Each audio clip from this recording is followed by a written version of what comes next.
Hello friends. आज हम printing press के विकास और जनजातीय विद्रोह के बारे में पढ़ेंगे, है ना। जो आधुनिक भारत के संदर्भ में प्रिंटिंग प्रेस का किस तरह से विकास हुआ और जनजातियों का विद्रोह जो ब्रिटिश सरकार ने भारत में हस्तक्षेप किया, व्यापक जनजातीय क्षेत्रों में हस्तक्षेप किया, उनके परिणाम स्वरूप जो जनजातीय विद्रोह हो उनके बारे में पढ़ेंगे। तो स्टार्ट करते हैं आज। प्रिंटिंग प्रेस का विकास कब हुआ? 1556 में पुर्तगालियों के द्वारा सबसे पहले गोवा में स्थापना हुई। ठीक है, किसके द्वारा? पुर्तगालियों के द्वारा गोवा में 1556 में। आपको पता होगा पुर्तगाली कब आए? 1498 में, जब वास्को डी गामा भारत के कालीकट बंदरगाह पर आया था। तो पुर्तगाली भारत आए थे 1498 में। आगे चलकर ईस्ट इंडिया कंपनी 1684 में बॉम्बे में अपना पहला प्रिंटिंग प्रेस स्थापित करती है। कहाँ पे करती है? बॉम्बे में करती है। 1684 में अपना पहला प्रिंटिंग प्रेस स्थापित करती है ईस्ट इंडिया कंपनी। भारत में पहला समाचार पत्र जेम्स ऑगस्टस हिक्की ने 1780 में प्रकाशित किया था, जिसका नाम था बंगाल गजट। कब किया था? 1780 में, जिसका नाम क्या था? बंगाल गजट। किसी भी भारतीय द्वारा अंग्रेजी में प्रकाशित पहला समाचार पत्र बंगाल गजट था, जिसे 1816 में गंगाधर भट्टाचार्य ने प्रकाशित किया था, है ना। सब ये चीजें अलग अलग है, आप ध्यान से देखेंगे तो ठीक है। हिंदी में प्रकाशित पहला समाचार पत्र उद्दंड मार्तंड था, है ना। उद्दंड मार्तंड था, जिसे 1826 में जुगल किशोर ने प्रकाशित किया था। किसने प्रकाशित किया था? जुगल किशोर ने। नाम क्या था? उद्दंड मार्तंड। और कब किया था? 1826 में किया। अब प्रिंटिंग प्रेस से संबंधित कुछ अधिनियम आए थे ब्रिटिश शासन के दौरान, वो उनको हम देख लेते हैं, है ना। 1799 में सेंसरशिप एक्ट आया था, है ना। सेंसरशिप एक्ट आया था, कौन किसके समय आया था? लॉर्ड वेलेजली के समय, है ना। लॉर्ड वेलेजली के समय आया था ये। इसमें क्या कहा था? सभी समाचार पत्र अपने स्वामी, संपादक और मुद्रक का नाम लिखेंगे, है ना, समाचार पत्र पर। ठीक है, पत्र पर अंकित करेंगे। आगे चलकर लॉर्ड हेस्टिंग के समय इसको समाप्त कर दिया जाता है। कब कर दिया जाता है? लॉर्ड हेस्टिंग के समय इसको समाप्त कर दिया जाता है 1818 में, है ना। लॉर्ड हेस्टिंग के समय, जो भारत के गवर्नर जनरल थे, उनके समय 1818 में जो सेंसरशिप एक्ट आया था 1799 में, इसको समाप्त कर दिया जाता है। नेक्स्ट आता है लाइसेंस अधिनियम 1823, है ना। लाइसेंस अधिनियम 1823 में आया था। इसमें क्या कहा था कि बिना लाइसेंस की अगर कोई प्रेस स्थापित करता है तो उसे अवैध माना जाएगा और उसके लिए दंड दिया जाएगा। अर्थात बिना लाइसेंस के प्रेस की स्थापना को दंडनीय अपराध की श्रेणी में रखा गया। ठीक है, ये अधिनियम उन लोगों के खिलाफ था, या उन चीजों के खिलाफ था जो या तो वो समाचार पत्र भारतीय भाषाओं में थे, या जिन समाचार पत्रों के स्वामी भारतीय थे, मतलब उनके विरुद्ध ये लाया था, है ना। मतलब या तो भारतीय भाषा का होगा या फिर कोई भारतीय स्वामी होगा। मतलब कहने का तात्पर्य ब्रिटिश लोगों को संरक्षण देने के, कोई ब्रिटिश व्यक्ति अगर समाचार पत्र चला रहा है तो उसके विरुद्ध कार्यवाही के लिए नहीं लाया था। ये लाया था केवल भारतीय लोगों या भारतीय भाषा में जो प्रकाशित हो रहे हैं उनके लिए। इसी कारण जो राजा राम मोहन राय का मिरातुल अखबार था, उसे बंद करना पड़ा था। राजा राम मोहन राय ने मिरातुल अखबार निकाला था, वो इस अधिनियम के कारण उन्हें, लाइसेंस अधिनियम 1823 के कारण उन्हें मिरातुल अखबार बंद करना पड़ा था। आगे आता है प्रेस अधिनियम 1835, है ना। प्रेस अधिनियम 1835 बहुत महत्वपूर्ण है, क्योंकि जो 1823 में, इसके पहले जो मैंने बताया था, 1843 में लाइसेंस अधिनियम जो आया था, उसे समाप्त कर दिया जाता है इसमें। प्रेस अधिनियम 1835 में कौन करते? ये जो मेटकाप, जो लॉर्ड मेटकॉप थे तब, है ना, एडहोक थे ये गवर्नर जनरल, है ना। तो मेटकोप ने लाइसेंस अधिनियम 1823 को समाप्त कर दिया, है ना। इसी कारण इनको क्या कहा जाता है? भारतीय प्रेस का मुक्तिदाता कहा जाता है ना। कभी कभी पूछ लिया जाता है भारतीय प्रेस का मुक्तिदाता कौन कहलाता है, तो वो मेकटोप कहलाते हैं, है ना, भारतीय प्रेस का मुक्तिदाता। क्यों कहा जाता है? क्योंकि इन्होंने लाइसेंस अधिनियम 1823 को समाप्त कर दिया जाता है ना। प्रेस अधिनियम 1835 में और क्या लिखा हुआ था? इसमें केवल प्रकाशक के स्थान की ही सूचना सरकार को देनी होती थी, है ना। प्रकाशित कहाँ से प्रकाशित हो रहा है, उसी स्थान की इनको जानकारी देनी होती थी। आगे पंजीकरण अधिनियम 1867 आया, है ना। इसमें व्यापक प्रतिबंध नहीं लगाए, इस एक्ट को इसलिए लाया गया था बल्कि भारत में प्रेस को नियंत्रित किया जा सके, है ना। प्रतिबंध लगाने इसका उद्देश्य नहीं था, इसका उद्देश्य केवल नियंत्रण लगाना था। आगे चलकर देशी समाचार पत्र अधिनियम 1878 में आता है ना। 1878 में किसके कार्यकाल में आता है? लॉर्ड लिटन के कार्यकाल में आता है ना। लॉर्ड लिटन के कार्यकाल में आता है देशी समाचार पत्र अधिनियम 1878। ठीक है। इसे वर्नाकुलर प्रेस एक्ट इंग्लिश में कहते हैं। और ये प्रेस को, इसमें क्या था, प्रेस कोई भी अगर प्रेस निकाल रहा है तो उसको ये लिखित वचन देना होता था कि वो सरकार के विरुद्ध कोई लेख नहीं लिखेगा। मतलब सरकार विरोधी अगर गतिविधि चला रहा है न्यूज़पेपर के माध्यम से, तो वो बिल्कुल भी एक्सेप्टेबल नहीं था, है ना। इसे मुंह बंद करने वाला अधिनियम भी कहा गया है, क्योंकि अगर आप सरकार, एक्चुअली देखो प्रेस क्या होता है, प्रेस होता है सरकार, मतलब किसी भी चीज की आलोचना करना, जो लोगों के गुस्से को प्रकट करना, वो चीजें बताना प्रेस का मूल उद्देश्य होता है। तो इसमें देशी समाचार पत्र अधिनियम में इन्होंने कहा कि अगर सरकार के विरुद्ध कुछ भी लिखा जाएगा तो वो मतलब सही नहीं होगा। प्रेस को लिखे अगर देगा तो वो समाचार पत्र बंद कर दिया जाएगा, उनके खिलाफ कार्यवाही की जाएगी, है ना। तो इसे, है ना, मुंह बंद करने वाला अधिनियम कहा गया। ठीक है। और इसके अंतर्गत क्या बनाया कि अगर कोई भी विवाद होता है कि कौन सा लेख सरकार के विरुद्ध है या नहीं, तो उसका निर्णय कौन करेगा? जिला मजिस्ट्रेट करेगा, है ना। जिला मजिस्ट्रेट मतलब जो उनके अधिकारी होते थे, कलेक्टर वगैरह वही रहते थे, है ना। बड़े पदों पर उन्हीं को नियुक्त किया जाता था, है ना। तो जो जिला मजिस्ट्रेट है उनका निर्णय अंतिम था, है ना। तो ये भी एक तरह का प्रोविजन काफी कठिन था कि जिला मजिस्ट्रेट का निर्णय अंतिम होगा। प्रेस अधिनियम 1878 में ये बातें कही गई थी, है ना। वर्नाकुलर प्रेस एक्ट इसको कहा जाता है, लॉर्ड रिपन के समय ये आया था। और इसमें प्रेस को ये लिखित वचन देना होता है कि देता था, लिखित वचन ये देना होता था कि हम सरकार के विरुद्ध तो कोई भी लेख नहीं लिखेंगे। आगे कुछ और अधिनियम आते हैं, जैसे समाचार पत्र अधिनियम 1908 आता है। ठीक है।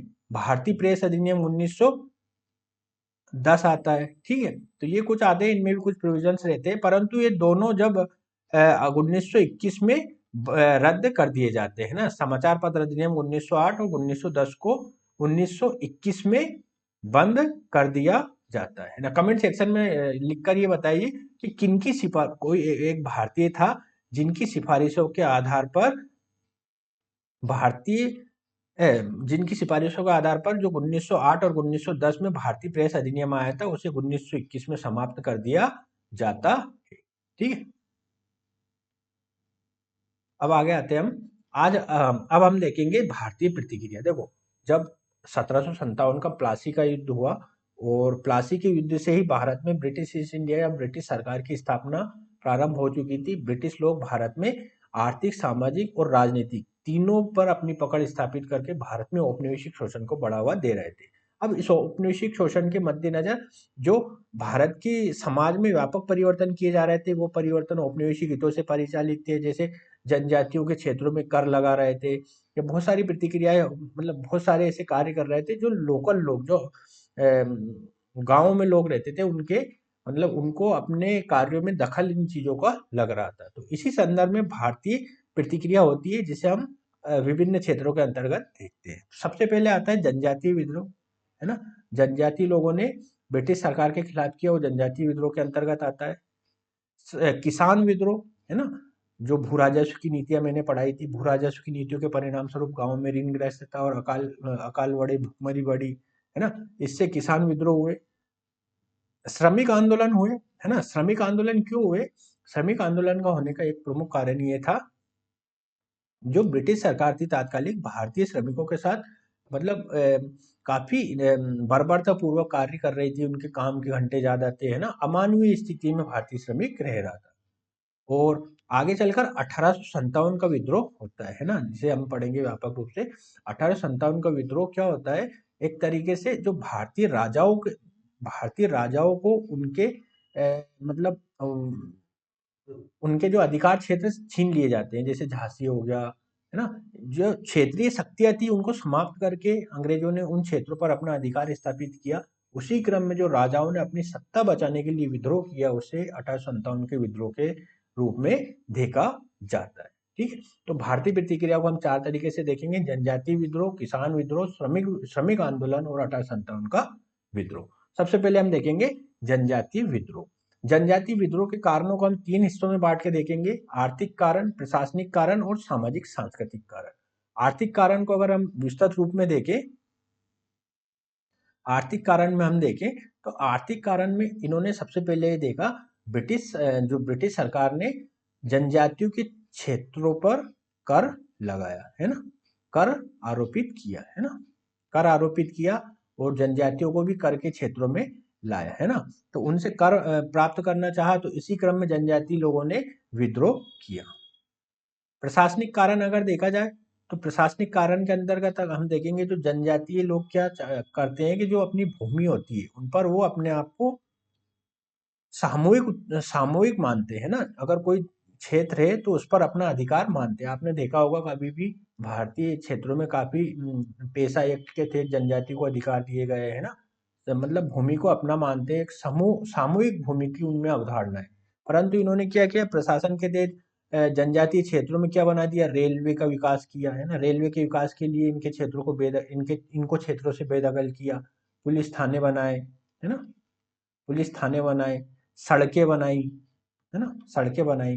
ये सब चीजें क्या कर रहे थे, प्रशासन को मजबूती देने के लिए कर रहे थे। परंतु इसमें जनजातीय क्षेत्रों में इन्होंने ये कार्य किया तो जनजातीय लोगों ने इनको अपने खिलाफ मानते हुए विद्रोह किया।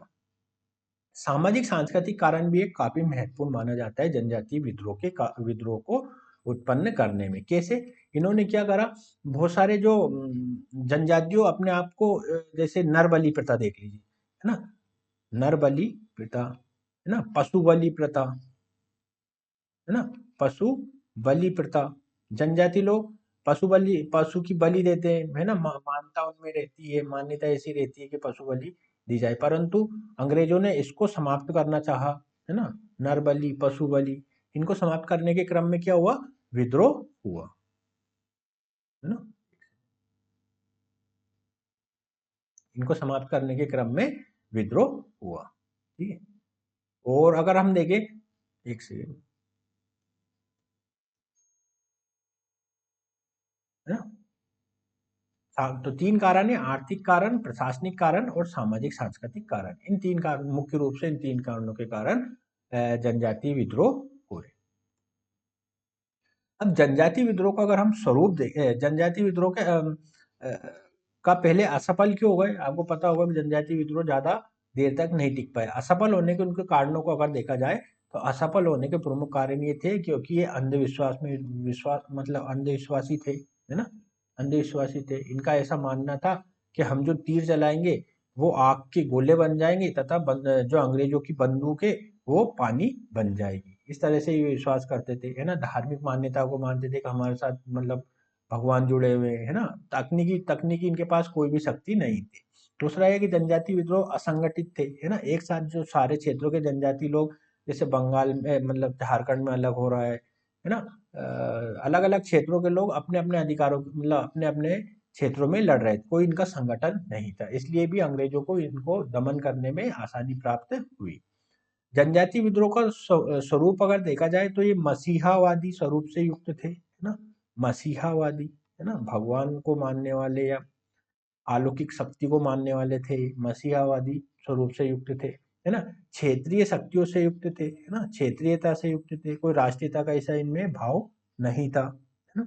तो ये जनजातीय विद्रोह का स्वरूप हो जाएगा। और असफलता के कारण इनमें हमने जैसे मैंने बताया कि असफलता के कारण इनका संगठन वगैरह इनमें नहीं था और ये अंधविश्वासी थे, हथियार की कमी थी इनके पास, है ना। और जो उस समय के स्तर पर अंग्रेज जितने सशक्त और मजबूत थे औद्योगिक क्रांति के कारण और एक वैश्वीकरण के भी मतलब वो पश्चिमीकरण जो यूरोप में जो शक्तियां थी उनको अनुभव भी उनके पास था, है ना। जो भारतीय जो आदिवासी थे उनके पास इन चीजों का ज्ञान नहीं था, इसलिए भी भारतीय विद्रोह जो जनजातीय विद्रोह है वो असफल हुए। परंतु फिर भी कुछ जनजातीय विद्रोह ने काफी चीजें करी इनके क्षेत्रों में, उनको हम देख लेते। प्रमुख जनजातीय विद्रोह कौन कौन से थे? खासी विद्रोह, है ना। खासी विद्रोह कब हुआ था? 1830 से 1833 के मध्य हुआ था। इसके नेतृत्व करता थे तीरथ सिंह, कौन थे? तीरथ सिंह। और ये विद्रोह क्यों हुआ था कि जो मेघालय के क्षेत्र में यहाँ पे जबरन श्रम कराया गया, जनजाति लोगों से जबरन श्रम कराया गया, तो इस श्रम के विरोध में इन्होंने विद्रोह किया। कहाँ पे किया? मेघालय के क्षेत्र में, मतलब उत्तर पूर्व के क्षेत्रों में इन्होंने विद्रोह किया। ठीक है, खासी विद्रोह। आगे आता है कोल विद्रोह। कोल विद्रोह 1831 से 32 के हुआ था। इसके नेतृत्व करता बुद्ध भगत थे, है ना, बुद्ध भगत थे, जो आदिवासियों की जनजाति आदिवासी या जनजाति लोगों की जमीन छीनने के क्रम में जो छोटा नागपुर के क्षेत्र में इन्होंने विद्रोह किया था, है ना। कोल एक आपको पता होगा कि आदिवासी जनजाति है ना, अभी वर्तमान में ये एसटी कैटेगरी में आती है, शेड्यूल ट्राइब में आती है ना। तो इसके नेता बुद्ध भगत ने, जो तात्कालिक स्तर पर ब्रिटिश सरकार इन लोगों की जमीन छीन रही थी, तो उसी के रिटेलिएशन में इन्होंने विद्रोह किया था, है ना। संथाल विद्रोह 1855-56 में हुआ था, है ना। कहाँ हुआ था? ये राजमहल पहाड़ियां है झारखंड के क्षेत्र में, यहाँ हुआ था, है ना। राजमहल पहाड़ियों झारखंड के क्षेत्र में यहाँ पर ये विद्रोह हुआ था। इसके प्रमुख नेतृत्वकर्ता सिद्धू कानू, चांद भैरव और फूलो झानो। ठीक है, इसमें भी इन लोगों की, जो जनजाति लोगों को इनकी संपत्ति से बेदखल कर रहे थे ब्रिटिश लोग, इसलिए यहाँ पे विद्रोह हुआ था। किसने किया था? संताल नामक जनजाति ने किया था, है ना। इसमें क्या होता है? इसमें इन लोगों की बातों को काफी हद तक मान लिया जाता है और ब्रिटिश सरकार एक संथाल परगना का क्षेत्र घोषित कर देती है। संथाल परगना नामक क्षेत्र घोषित कर देती है और इस क्षेत्र में कानून को शिथिल रखा जाता है ना। कानून को शिथिल रखा जाता है, शिथिल रखा जाता है, मतलब ज्यादा ये इसमें हस्तक्षेप नहीं करते ब्रिटिश सरकार इसमें। ठीक है, आगे आता है रामदंडू विद्रोह 1884 में राजन अनंत नैया के नेतृत्व में होता है। ये ब्रिटिश नीतियों के खिलाफ विद्रोह करते हैं तथा ये कहते हैं कि अगर मुझे लोगों का सहयोग मिल जाए तो मैं राम की भूमिका निभाने के लिए तैयार हूं। ठीक है, आगे आता है मणिपुर विद्रोह या जालियाग्राम विद्रोह, है ना। मणिपुर विद्रोह या जालियाग्राम विद्रोह 1891 में होता है ना। और ये उत्तर पूर्व के मणिपुर क्षेत्र में होता है। कहाँ होता है? मणिपुर क्षेत्र में होता है।